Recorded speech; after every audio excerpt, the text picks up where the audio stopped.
3 dias sem água. Rompimento de adutor ainda não foi resolvido e bairros da Grande Florianópolis seguem sem abastecimento. A serviço do crime, desmanche é fechado em Santo Amaro da Imperatriz e 7 pessoas são presas. Contaminação, vazamento de petróleo no litoral norte coloca em risco o meio ambiente. Investigação, funerária clandestina funcionava em uma casa em Itapema. Solução ao jogo de empurra. Projeto sugere municipalizar a SC 401 na capital, a rodovia estadual mais movimentada. A força da natureza. Ressaca causa destruição na praia de Canasvieiras. A faixa de areia simplesmente desapareceu.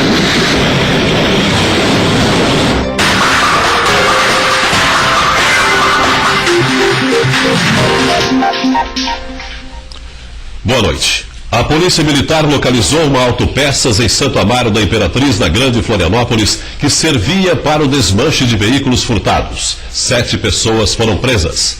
Policiais receberam a informação de que havia uma caminhonete com registro de furto em uma rua no bairro Cobrasol, em São José. Ao localizar o veículo, os policiais seguiram os criminosos até Santo Amaro da Imperatriz, no galpão da autopeças, onde aconteceu o flagrante. A caminhonete já estava com placas de outro veículo, um Volkswagen Gol, também roubado.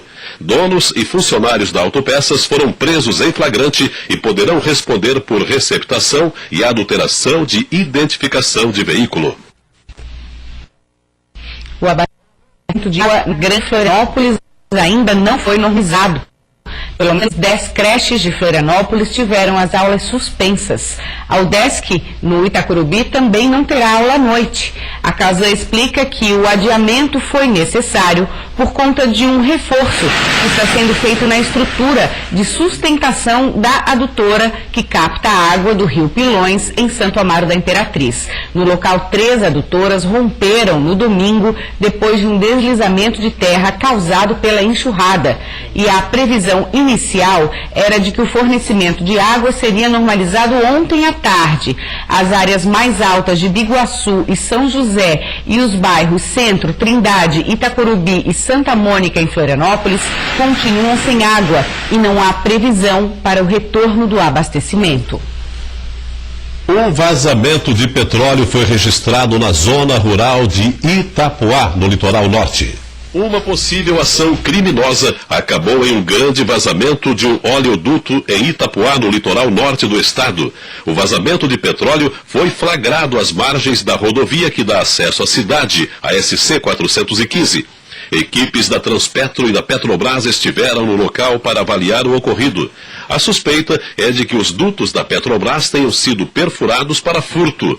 O vazamento foi de petróleo cru, como é chamado, que passa por dutos e segue até as refinarias. Há a possibilidade de risco ambiental e técnicos trabalham no local.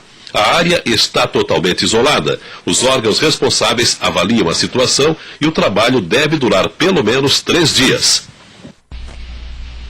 A Vigilância Sanitária flagrou uma funerária clandestina funcionando em uma casa em Itapema, no litoral norte.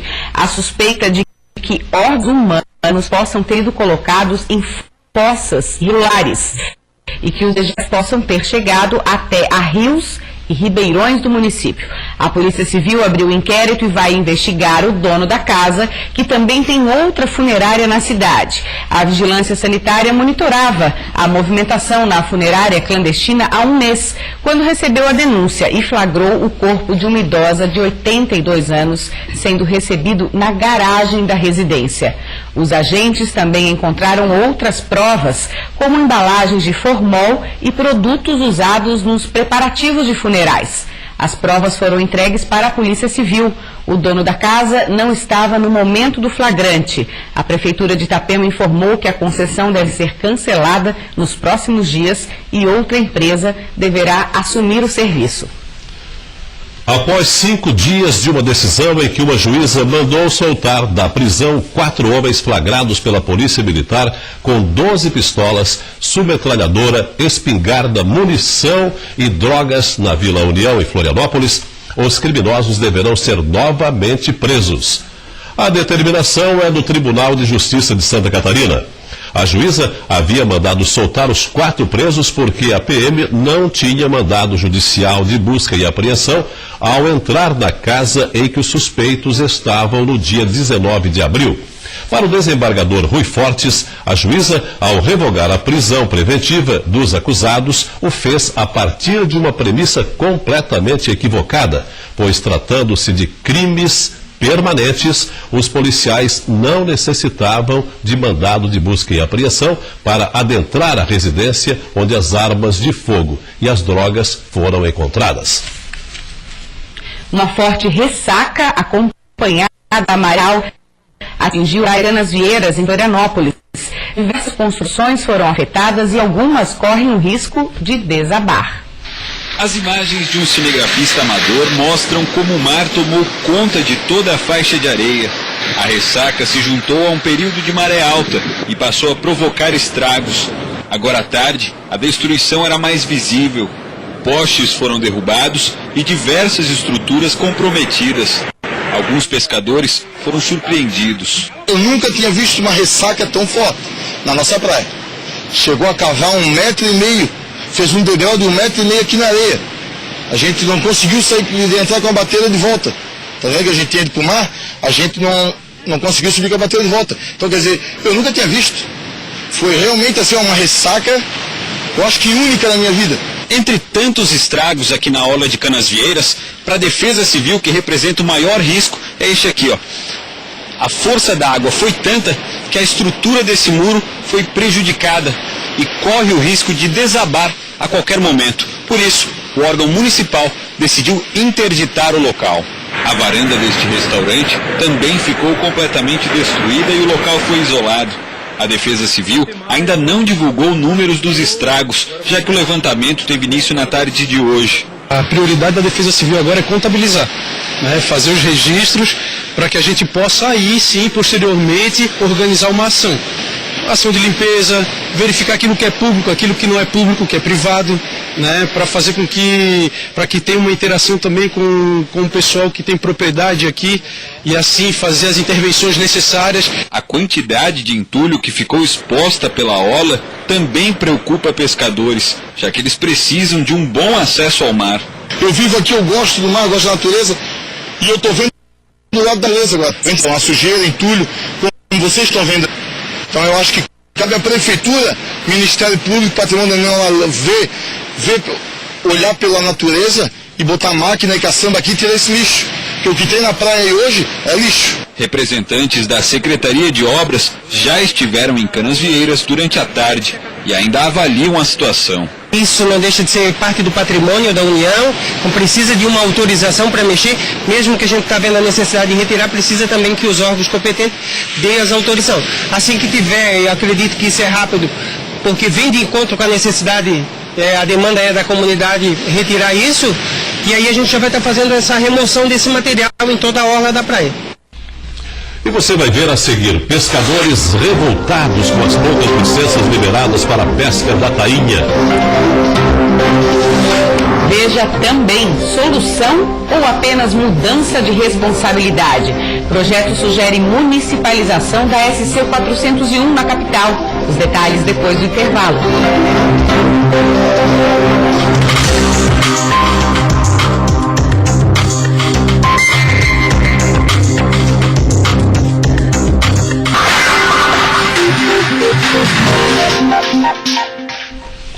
Os problemas da SC 401 já são bastante conhecidos pelos motoristas e pelos pedestres da capital. Acidentes e mortes, infelizmente, fazem parte das notícias quando o assunto é a rodovia mais movimentada do estado.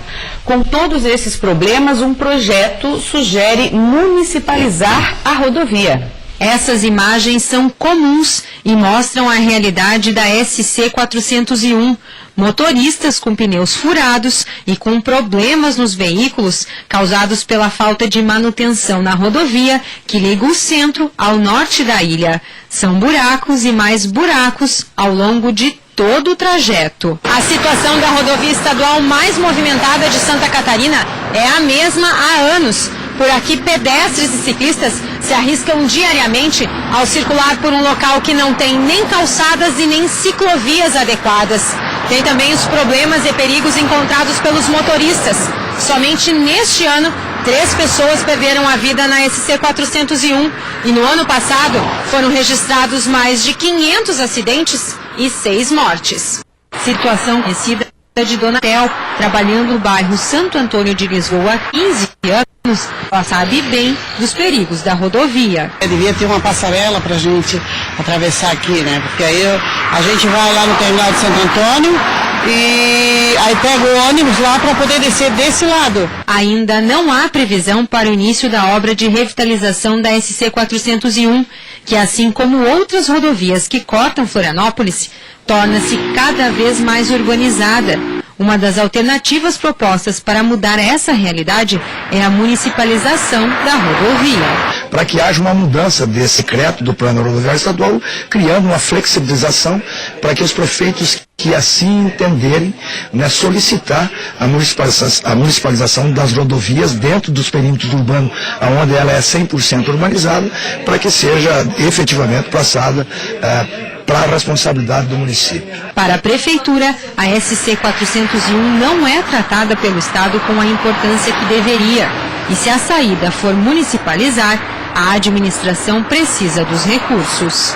A Prefeitura de Florianópolis concorda com a municipalização da SC 401, evidentemente desde que o governo do Estado repasse os recursos financeiros necessários para essa manutenção. O que a Prefeitura espera é que o DEINFRA, Departamento de Infraestrutura do Governo do Estado, responsável pela SC 401, cumpra o seu papel, o papel de fazer a manutenção preventiva na SC 401. Não faz muito sentido tantas SCs dentro da ilha, já que em alguns municípios acontece porque a rodovia passa pela cidade.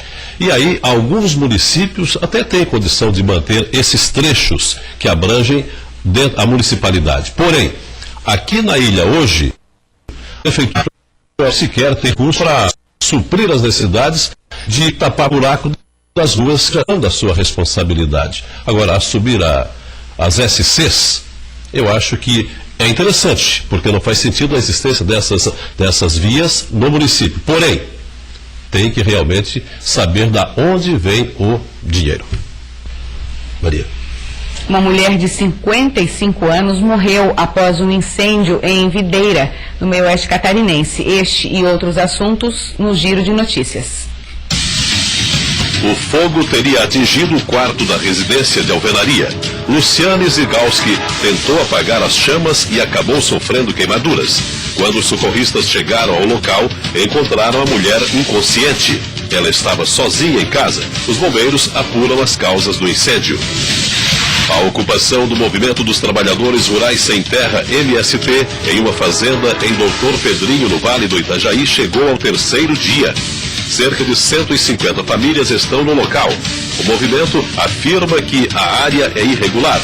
A ocupação ocorre na fazenda chamada de São João do Campo II e é localizada próximo ao limite entre Doutor Pedrinho e Rio Negrinho. A polícia militar acompanha o caso, mas não houve conflito.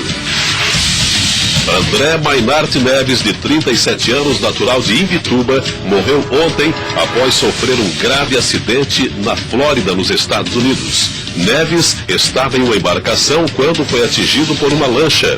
A carioca Juliane Costa, de 29 anos, estava na mesma embarcação de André e também não resistiu aos ferimentos. De acordo com a guarda costeira local, as vítimas estavam em um catamarã baixo de 22 pés e foram atingidos por uma lancha de 32 pés.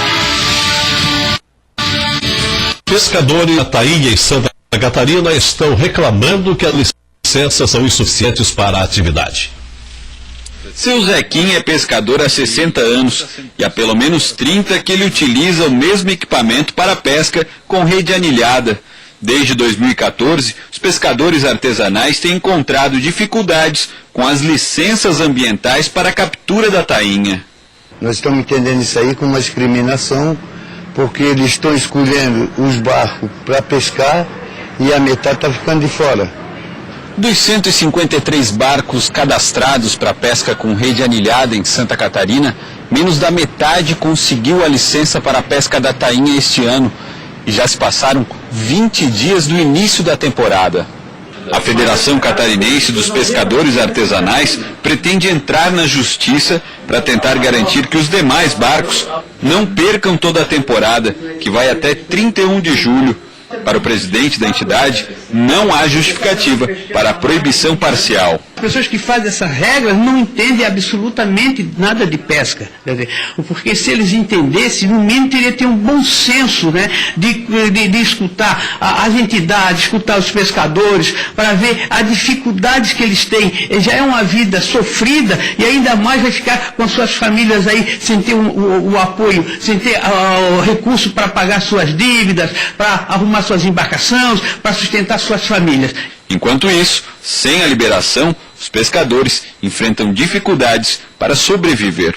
Não tem medo de sobreviver, sobreviver é você ficar em casa esperando até chegar um ponto de eu ir na sua casa pedir para comer, porque eu não vou ter para sustentar minha família. Nossa equipe tentou contato com o Ministério da Agricultura e Pesca, mas até o momento não resposta. A Conmebol agora pouco a punição a Chapecoense pela escalação irregular do zagueiro Luiz Otávio na partida contra o Lanús pela 5ª rodada do Grupo 7 da Libertadores. Com isso, o Verdão, que irá recorrer da decisão no Tribunal de Apelações, está eliminado da competição continental. Os pontos foram retirados da equipe brasileira e computados para o time argentino, com um placar de 3-0. E você vai ver a seguir os 10 anos de liberação da vacinação da febre aftosa no rebanho catarinense. Veja também o drama de pacientes que esperam na fila por cirurgias pelo Sistema Público de Saúde. É já já.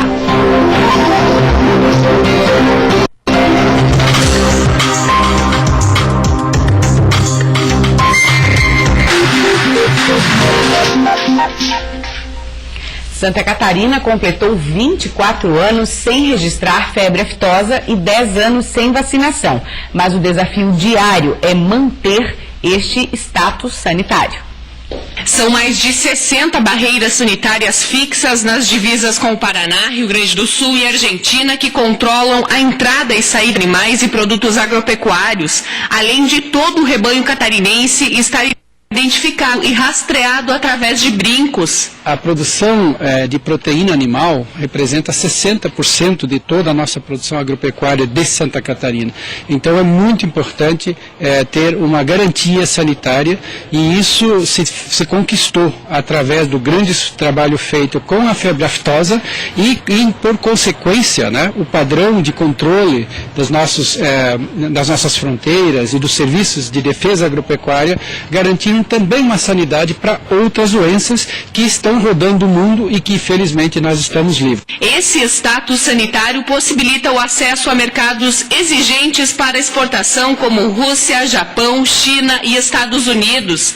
Sendo assim, Santa Catarina pode negociar um preço melhor. Além do preço muitas vezes ser melhor, é a segurança na comercialização. Quando houver excesso de carne no mercado, quando tiver qualquer problema de mercado, o último problema que nós, teoricamente, teremos é com o Estado de Santa Catarina. Porque na hora que eles precisar de comprar carne, certamente darão preferência para o Estado de Santa Catarina. Em 2016, a suinocultura catarinense produziu 969 mil toneladas. Desse total, 28% foram destinadas à exportação.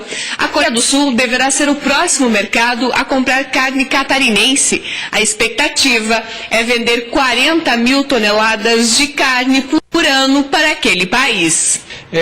Eu tenho a impressão que nós vamos ter oportunidades para vender diversos tipos de produtos da carne suína, né, de acordo com as preferências do mercado local. Vejam como uma atitude correta pode se transformar num case que vale bilhões de reais falando deste certificado de livre de febre aftosa sem vacinação.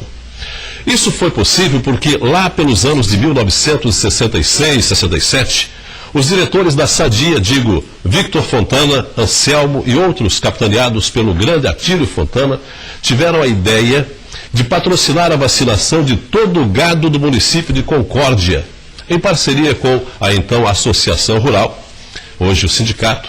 Enviaram alguns veterinários e outros apenas práticos para proceder à vacinação. Começaram pela comunidade de Nova Estrela e, apesar da contrariedade de alguns criadores, cobriram todo o município. A partir daí, o trabalho se disseminou pela região e depois com a participação da estrutura pública para todo o estado. Isso faz 52 anos. Foi no governo de Paulo Afonso Vieira, há 24 anos, que Santa Catarina recebeu a certificação. Portanto, foram aproximadamente 30 anos de trabalho ininterrupto para se chegar a esse resultado. Quanto representa isso hoje para o nosso estado? Felizmente, Dr. Victor Fontana ainda está aí para comemorar. Essa foi uma atitude exemplar de uma empresa que rendeu com resultados econômicos e sociais para todos os catarinenses e é uma referência de Santa Catarina no mundo. Maria Paula. A demora para conseguir atendimento especializado na área de saúde afeta muitas pessoas que aguardam na fila por cirurgias. Em Videira, a intenção é agilizar este processo. Raquel Cristina tem 21 anos e é uma das pessoas que aguarda na fila para realizar uma cirurgia com um ortopedista há 4 anos em Videira.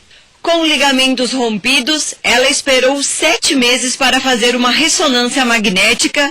Sem conseguir dobrar o joelho, ela sente na pele a dificuldade do dia a dia. Eles marcaram, me chamou para uma primeira avaliação, né? Pedi uma raio-x, aí quando eu fiz essa raio-x, mandei para lá, que era para ser encaminhado para os exames pré-operatórios, ele me disse que se demitiu. Daí, então, mudou toda a equipe lá, e a moça me falou agora que tem que esperar 4 meses para nova consulta, com a nova equipe, né? Nossa, atrapalha demais, né? Eu não posso fazer nada. E depois disso eu torci ele umas 5 vezes, mais ou menos. Muita dor, se ficar muito de pé também eu fico com dor, se fico muito sentado eu fico com dor. Tudo dói, sabe?